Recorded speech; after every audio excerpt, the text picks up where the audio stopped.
Where do mineral collectors, in terms of their collections, generally end up? Now, what do I mean by this?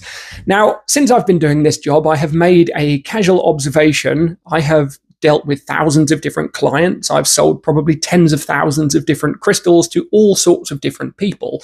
However, the observation that I've made is that people tend to follow a similar sort of trajectory. Now, it's not a Rosetta Stone for all collectors. You might be the exception to this rule, but there is a pattern usually.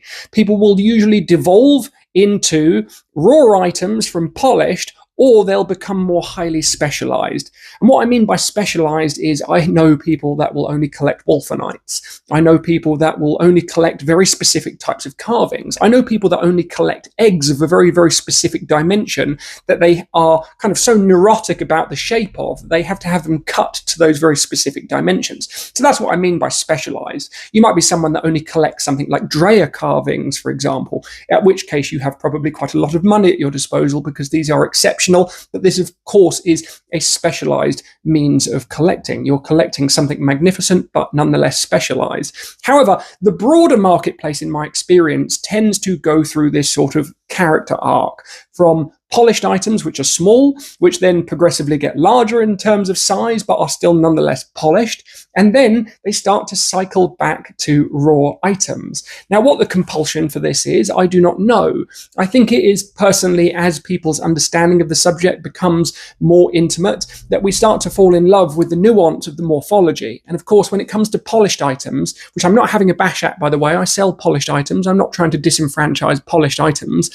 But when you become more adept and more in tune with the love of the subject of the thing that you are collecting, the morphology is important. And it is one of the mechanisms that we use to diagnose what we have in our collection. Morphology, aka shape, is important. And obviously, when you have something that's been highly polished, something that's worked through a lapidary or even worked off of a production line in some situations, you are polishing away that morphology.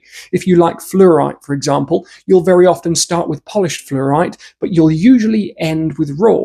And why would you do this? Because the morphology of fluorite is just interesting. And we can have this conversation about innumerable amounts of different minerals. So people generally, in my experience, and feel free to let me know whether or not you're the exception, who start with small polished, then they get to medium polished, large polished, and then generally all of those things end up on eBay and you end up swapping them out for things like raw items, and then the cycle just starts all over again. Small polished, medium polished, large polished. Or in some situations, you go down an entirely different road and just become a highly specialized collector and collect something extraordinary.